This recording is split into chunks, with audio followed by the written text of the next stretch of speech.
So now that it's been almost a full year without a Nintendo Direct, we're gonna go ahead and join the chorus and ask, are there any games we can anticipate for the holiday season?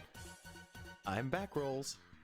And I'm Fraser, and welcome to the Nintendo Nerds, a series where we talk about art, design, and all things Nintendo. So stick around, because in today's video, we'll be talking about Nintendo's year without a Direct, and how it's left us feeling uncertain for the future of the Switch. Yeah, it's been almost a year since the last Direct, hasn't it? Almost a year. We are recording this in late August, and the last full Direct, the last really juicy, amazing Direct that left us with lots of content to talk about was actually at our premiere when we first started doing this.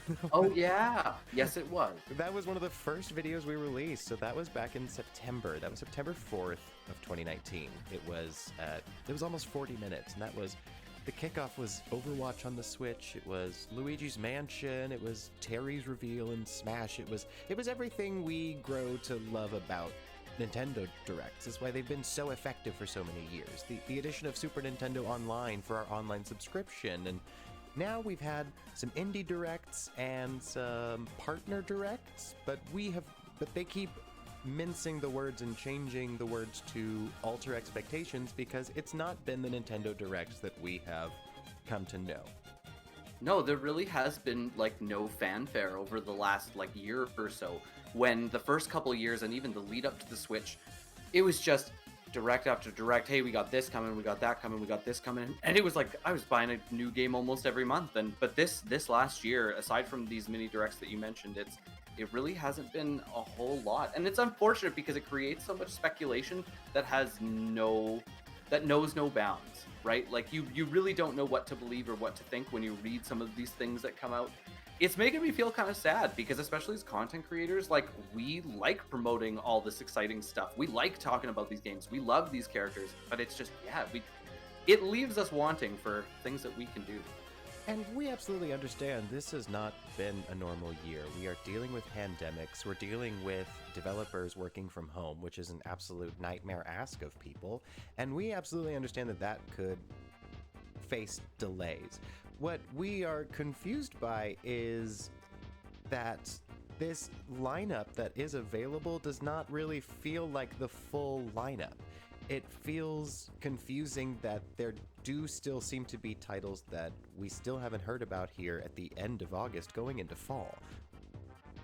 Well, normally they've got something going on to tell us kind of what's coming up for the holiday season and things like that. And, even these reports of, that shareholders meeting that happened in June where, Nintendo's board was advised that 2020's fiscal year was on schedule and it would not be affected by, COVID and its interferences in the world and project plans. But, things beyond that could kind of face delays. Yes. Right? But And I'm absolutely, I live in California, so I'm at the height of not only a pandemic outbreak, but wildfires. So I absolutely know the stress of trying to keep working in the face of all of this stress. And I'm not expecting that people are going to put out perfection and going to put out things exactly on time in the way that we normally expect them.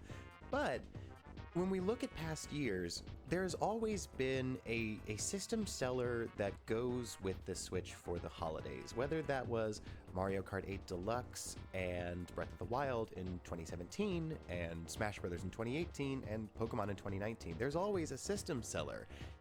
Animal Crossing was originally slated for a late 2019 release and ended up getting delayed, so there's a strong chance it may be billed as this year's holiday system seller. Beyond that, we've got Paper Mario, Clubhouse Games, the Pokemon Mystery Dungeon, and Xenoblade Remasters, but there's not been a lot of other properties that we would be like, yes, that's definitely the bundle seller in 2020. And honestly, games have made, or Nintendo's made general statements about 2020 and games not being delayed. If you look at the things that they've kind of been pushing over the last few of May Directs or, whatever sort of tidbits we get here or there, games like Bravely Default and No More Heroes are not built to carry this console through the holidays. It really isn't. And the thing is, if you look at these next 4 months and kind of what's coming, The only thing on like Nintendo's docket that we have firm release this game is coming is Pikmin 3. It's coming to Switch in October, but it's another full price re-release of a game that we've already been able to play.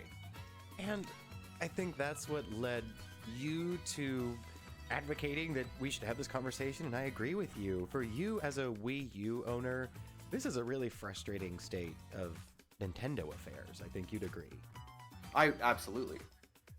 There are a lot of these games that deserve to see their second light because, they were great and they just didn't get the audience that they deserved on that console. But the thing is, they re-released them, and there's one or two that I may have wanted to pick up, but I'm not going to pick them up at full price. Not when I've already purchased them before. And the thing is, it just feels like the last year and a half, like Nintendo's schedule has been really brought up by these Wii U remasters.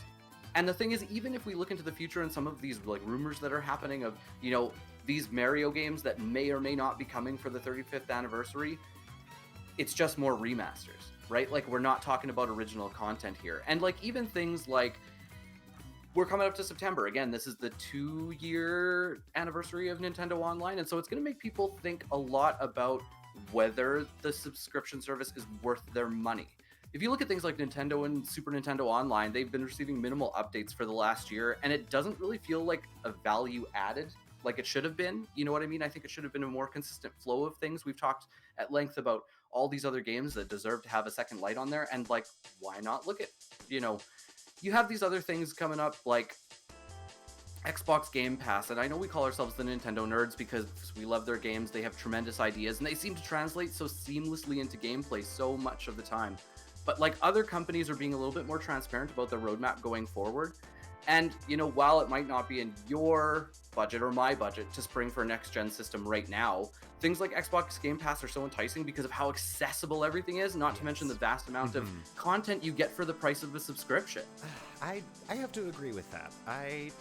I could definitely see myself springing for just getting an Xbox controller rather than springing for a next-gen device. That makes something that's interesting, that's attainable, and Microsoft is smart in pitching that right now because I think Stadia was a little bit too ahead of its time, and now that everyone has video gaming has absolutely exploded in popularity while everyone has been stuck in shelter in place, and I don't see the market going away on that. I think Xbox tapping into the Netflixy style subscription service is really intelligent, and it's piqued my interest and my attention as someone who's been a forever Nintendo player. Well, and I have to say to you, you made a comment about Stadia and how it was ahead of its time. I have to be honest, I also think that part of that is brand recognition, to be honest. I think it really did take one of the major players in the game, especially someone like Microsoft, who has just been around for so long, not necessarily in the console market, but in the PC market, really bringing this to fruition. And the truth is, as much as I have been a Nintendo fan over the last few years, or, even owning a PS3 or PS4, Microsoft has always run their online subscription leaps and bounds ahead of everybody else. Well, I think that their infrastructure is so well set up, and I think that they are a good company to take on this task. I think their infrastructure is very well set up, and it's really easy to play with your friends. That's part of what makes the appeal to something like that, and what makes me consider doing a jump like that. The other part of it is, at the end of it all, what I'm going to turn on my system for is to play good games, and if I don't know what is ahead, it's really hard to dig into my wallet yet again for another year of Nintendo Online, which is coming up very soon. And that being said, you brought that up, that people would be starting to examine, is this worth it again? I'm slightly more optimistic that of all the times we've heard rumors, if you keep saying there's going to be a Nintendo Direct every week, eventually you're going to be correct. So I take all those, I kind of roll my eyes at those rumors, but I kind of have faith that there might be a Nintendo Direct soon because everyone's thinking about, is it going to be worth doing another year?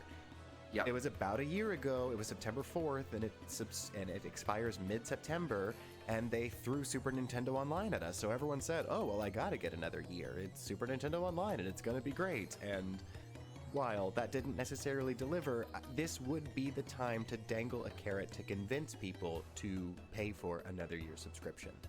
Agreed. I know that in the past they've been transparent and they shared, that Metroid is happening and that development on that was delayed, and we know Bayonetta 3 is coming. But the thing is, like, we can't hinge our bets on this console for games that will probably not come out for the next 2 years. Yes, they've said they want the Switch to last a long time, but in the meanwhile, you need to retain your base. And I haven't completely lost out hope that there will be something besides Animal Crossing to be a bundle system seller at the end of this year. I am just a little bit frustrated, to be honest, because it's just, I would like to know what's coming. I would like to know that, there is hope for me for the games coming in the future kind of thing. But like these last couple, I don't know, these Wii U remasters, and then like even some of the Nintendo IPs that have come out this last year, like I read the reviews for Paper Mario, and I just have to say, like, it didn't entice me. It was one of these games that I bought the system for, like I mentioned earlier. Like, I primarily buy Nintendo consoles for Nintendo IPs, and it just feels like this last year has just been so lackluster. And the thing is, they had built such a good connection with the fan base for a couple of years there, when they were really hammering home how great the Switch was and all these opportunities that it was affording them. And like I said, I do buy primarily for Nintendo IPs, but I have found other third-party games and, ports of PS4 games that have come to Switch that I have definitely found enjoyment with. But man, like, where is the next Mario Kart? Like, honestly, if I had that, it would help change my opinion at least a little bit. Just to know something was happening. We are forever going to be the champions of please give us one more Mario Kart on the Switch. It's really time for that. I would honestly be okay if they revealed that and said it's not coming out till April or May. Yep. We're sorry, Yep. It got delayed. We were going to do it in the holidays. I'd be like, you know what? I understand. That's cool.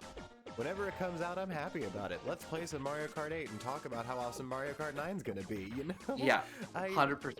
I just don't understand the decisions to leave us in the dark entirely when other companies are putting their best foot forward. Delays are happening, but they're showing us what's happening. There was a terrific Xbox presentation where they showed Halo, and about a month later they said, we're sorry it's delayed. And there are some fans that are jerks, and there are obviously there are lots of video game fans that are jerks. Breaking news. But I really appreciate that transparency. It makes me, again, really strongly consider that might be where my purchase goes. Yeah, absolutely. It's definitely something to consider. But that being said, I am someone who is more adventurous with indie purchases than you are. And we recently did a video where you're testing the waters a little bit more in the Switch library, and there are some that are definitely worth picking up. There's a huge catalog of indie titles.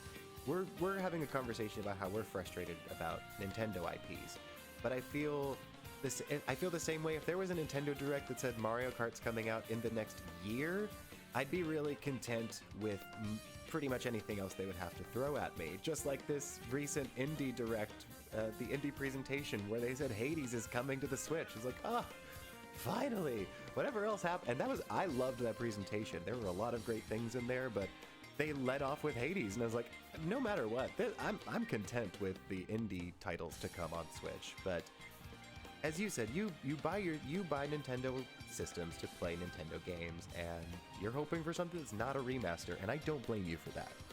Yeah, that's exactly it. I'm not going to double dip on all of these games, but it makes the calendars feel very empty for me.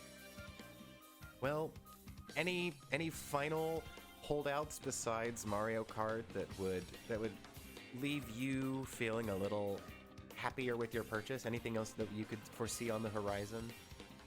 You know what? I would like them to do at least another short teaser for Zelda and just say, is it coming this year? Is it not coming this year? I just would like to know. Otherwise, like, it just kind of comes back to what we've talked about at length here. It's just, you know what? Good multiplayer experiences. Unfortunately, but it's a little bit harder to get together with friends and do the couch co-op thing these days. But you know what? More multiplayer experiences, Nintendo-themed multiplayer experiences, because they're always such a fun time. They always bring our crew to Discord in droves, and we just spend too much time playing video games. But those are always good. How about you? What I would want to see... I would want to see more delivery on the Nintendo Online. A few months ago, they said that everyone being stuck at home has made them realize the importance of their online play. I would like for those words to not just ring hollow. I would like for them to deliver on that a little bit, whether that be more Super Nintendo games. Ideally, we would see N64 library with the next year's release. I don't know if we'll see that. I don't really have a lot of faith in that, but that would be fantastic.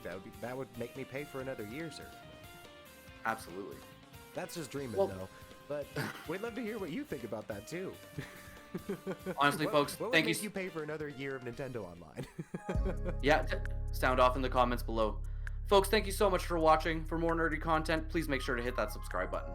Well, we're certainly not going to give much thought to these Nintendo Direct rumors, but trust if one does happen, we will be here to talk about it, and we will be incredibly enthusiastic, I'm sure. And if I you're have no doubt. If you're looking for new titles, we'll have some further thoughts on some of the games from the Indies presentation coming soon. I picked up a couple and I have some great things to say. As always, we hope you leave this video ready to pick up a Pro Controller, a paintbrush, or a pen. I'm Backrolls. And I'm Mac Fraser, and this has been the Nintendo Nerd.